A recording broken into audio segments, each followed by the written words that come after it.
किसी ने बाबा जी से पूछा, हजूर, हमने सुना और पढ़ा है कि हमें मालिक की रजा में रहना चाहिए।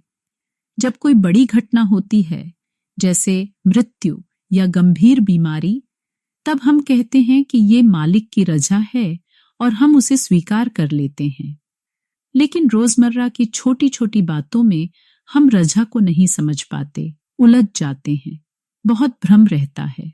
इसको कैसे समझें? बाबा जी ने उत्तर दिया, बिल्कुल सही बात है। हमें इस विषय को 2 हिस्सों में बांटना होगा। पहला हिस्सा आध्यात्मिक है और दूसरा प्रशासनिक। आध्यात्मिक मामलों में तो कोई सवाल ही नहीं उठता, वहां पूरी तरह समर्पण होना चाहिए। लेकिन प्रशासनिक मामलों में, जैसे सेवा दल, आयोजन या जिम्मेदारियां, वहां हर व्यक्ति अपनी समझ और अनुभव के आधार पर सुझाव दे सकता है, क्योंकि हर इंसान की सोच अलग होती है और एक ही स्थिति को देखने के अलग अलग दृष्टिकोण हो सकते हैं। इसलिए जहां तक प्रशासनिक कार्य हैं, वहां विवेक का उपयोग करना चाहिए। सुझाव दें, सोच विचार करें और जब अंत में कोई निर्णय लिया जाए तो उसे पूरी विनम्रता से मान लें। किसी ने बाबा जी से पूछा, हजूर, लेकिन आध्यात्मिक रजा को समझना इतना आसान नहीं होता। कैसे जाने कि क्या मालिक की रजा है? बाबा जी ने कहा, बिल्कुल, रजा में रहना तभी संभव है जब आप समझें कि रजा क्या है, और रजा को समझने के लिए आत्मिक स्तर पर उठना जरूरी है। आज हम सब जैसे अंधेरे में टटोल रहे हैं। शायद ये मालिक की रजा हो, शायद वो, लेकिन जब आत्मा ऊंचाई पर पहुंचेगी तब वो सच्ची रजा को पहचान पाएगी। जब तक हम सामान्य इंसान हैं, तब तक हम सिर्फ अंदाजा लगा सकते हैं।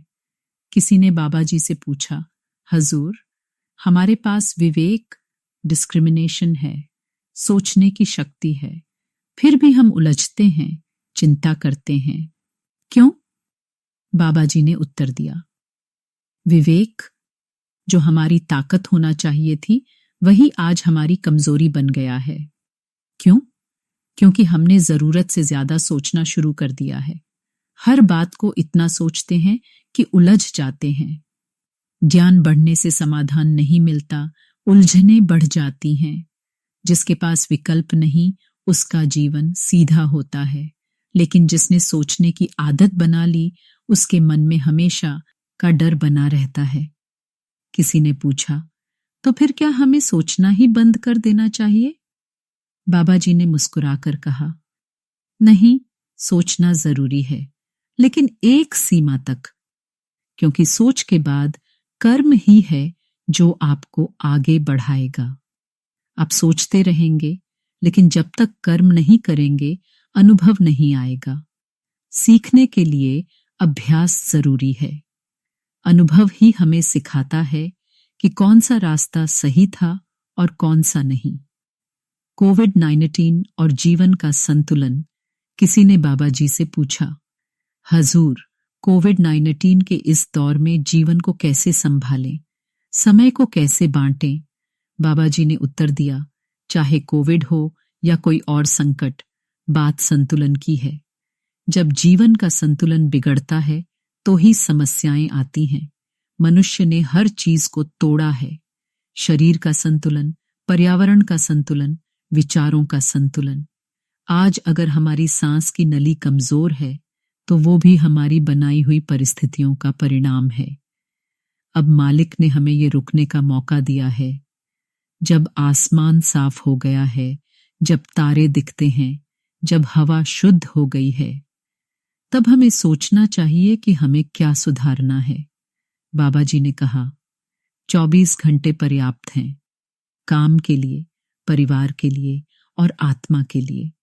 बच्चे को पढ़ाई और खेल दोनों की जरूरत है। उसी तरह हमें भी संतुलन चाहिए।